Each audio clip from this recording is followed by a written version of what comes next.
Now the extra point.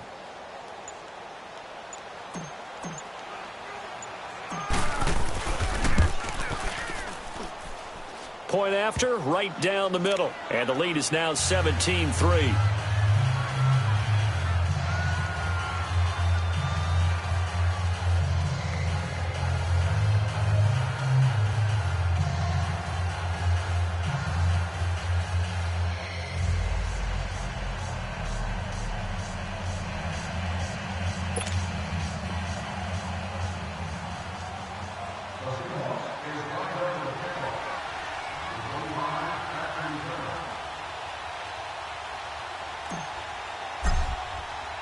Morstead, the punter, out to kick it off.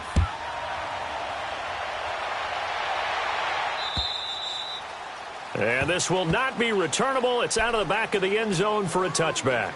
Now the Steelers offense gets ready to get back onto the field. And tough to win games if you're going field goal, field goal, field goal here. They got field goal last time. Now they'll be looking for a touchdown. They're looking for the big chunk now because, as you noted, the field goal way of doing it makes it that much harder and puts more pressure on every possession for you now. Go ahead and get 6 and feel a lot more comfortable about the position they're in. Bigger chunks. We'll see if they can get the score. You go 46.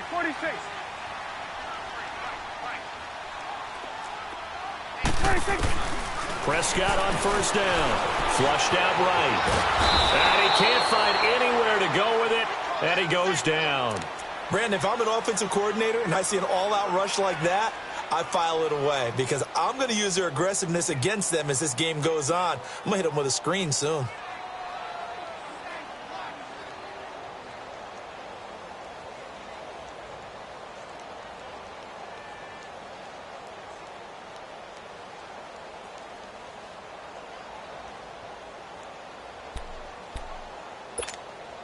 Under 4 to go now as the clock runs and they come up on second down. Play fake. Here's Prescott. Oh, the pressure too great, and he goes down once more. Brandon Graham in there to get him, and this pass rush strong now. That's sacks on back-to-back plays. 3rd and long for Prescott. Eluding the pressure right. He's going to let this go deep, back over the middle. And my goodness, another interception. Picked off by the free safety, Eric Berry. And his guys are going to take over at the 34-yard line. They were looking the way of Decker that time.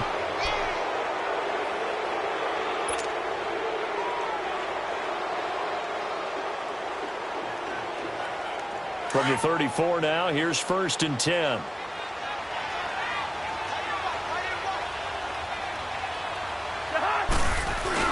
The drive starts here with a carry by Ingram. And this defense not giving him anything there. Maybe a yard up to the 36. Got to figure now, after getting that turnover, they're just going to be happy to keep the ball on the ground, right? This is where covering the football, taking care of the ball, all the ball security terms that have ever been used, they come into play for the guys on offense right now. Just take care of it, and they've got a good chance of ending up winning this game.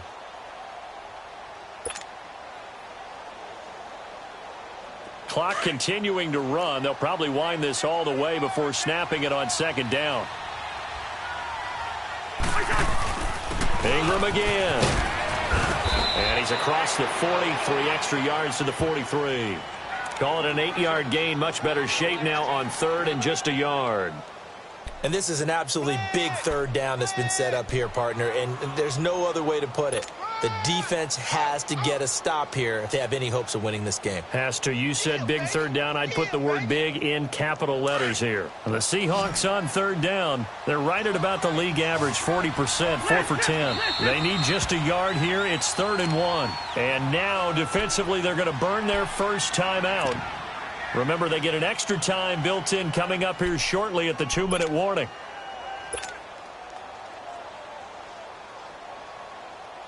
And the Seahawks on 3rd down. They're right at about the league average, 40%, 4 for 10. They're up against a 3rd and 1 situation. Now Ingram, he's been busy today. And he's got the first down as he's up to the 45-yard line. He needed a yard. That's what he got, and it's going to earn him a new set of downs. Hasn't been his best afternoon on the ground, far from it, but a critical third down conversion. His afternoon just got better. All right, you're exactly right. Hasn't been his best in terms of yardage, but that run there, that's the one your teammates look to you and go, okay, that's what we want from you. That's what we need. Now they have a chance to keep moving forward and a chance to win the game.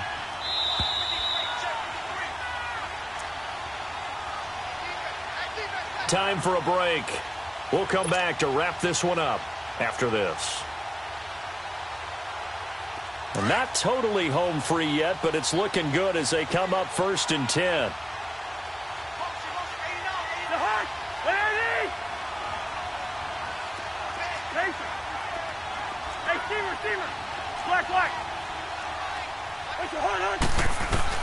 On 1st and 10, Cousins.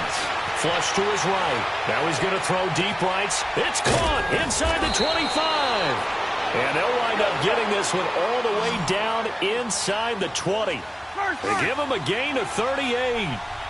As a general rule, offensive linemen like to know where their quarterback's going to be when he's setting up to throw the football. But sometimes they just have to get on the run, get on the move. He was able to do that on that play and picks up a first down with a nice throw. And he'll take this one down near the 15. 3 yards on the pickup there, and it'll be 2nd down. Able to stay in bounds, so the clock keeps rolling. And this defense right now backed up in the red zone. Another touchdown, it's over. They've got to stand tall quickly. Been in this spot before. Now there's a little bit of desperation creeping in, and all you're doing when you're talking to your defensive teammates is first guy there, hold him up. Second, third guy in, rake at the football. Get it out. We've got to create a turnover because one more score, and this game's over. Now the pitch comes to Ingram. And he is in for the Seattle touchdown. Mark Ingram, his 4th touchdown on the year. And the Seahawks find a way to stretch their lead. Well, from where we sit, Brandon, it certainly appears that that touchdown should just about do it. Probably, but I'll play the analyst here. You know we've seen some crazier endings. That we have, and maybe we should sit back and make sure we can stay around for the ride because it could be a wild finish. Morstead, the punter, out to kick it off. This is fielded a couple yards deep.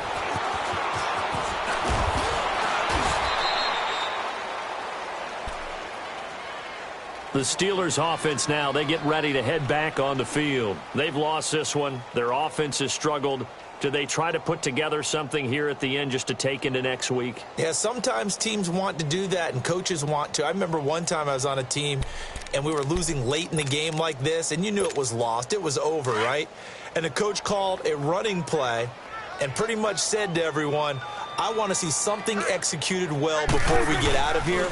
And that was the message to the team. Just something to build on. Just something to build on, get it done, and maybe we can look at that and say, we'll get better as we go forward. A loss of a full 3 yards, and now it's 2nd down.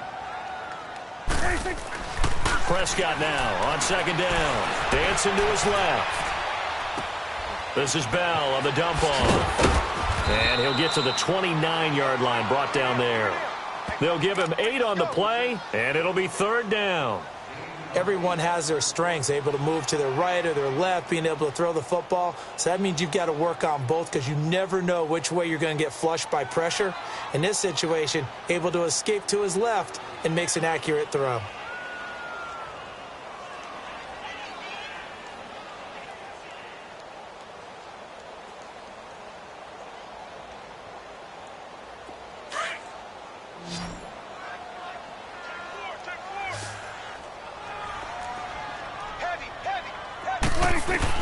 Prescott from the gun on 3rd, being chased out left.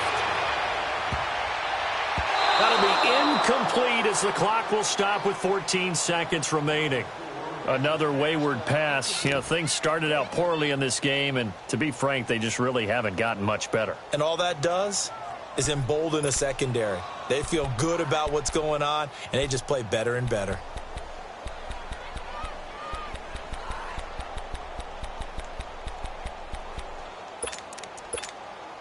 All right, they're going to try and keep hope alive here on 4th down. They're going for it. Got to try it here. He's back to throw. Looking left side, and he's got a man. It's Burton. And they get him down, but not before he takes it across the 40-yard line. And here come the whistles and a timeout with 7 seconds left. Prescott now, 5 straight completions here in this second half. 1st and 10. To the air again, Prescott. Buying time to his left. He's going to let it fly. And this is dropped and incomplete. Well, there's a metaphor for how this one is gone as time has run out on this ball game. Well, Charles, it's great to win at home in the NFL. When you win on the road, it's a little extra special, isn't it? It is because, let's face it, in most cases, you're not expected to go on the road and win in the National Football League. It just doesn't usually compute. So to get out there, get that done, and then head back to your city with one in the victory column, oh, that's a fantastic feeling. So for the Seahawks, they're on a nice early roll as they move to 3-1 with a win here. And they'll head back home next week to take on the Baltimore Ravens. Meanwhile, for the Steelers, they'll drop down to 1-3. And they'll try to get back on the beam next week as they'll head to Cleveland to take on the Browns. Thanks for tuning in, everybody. Alongside Charles Davis, we thank our entire crew. I'm Brandon Gaudin. This is the NFL on EA Sports.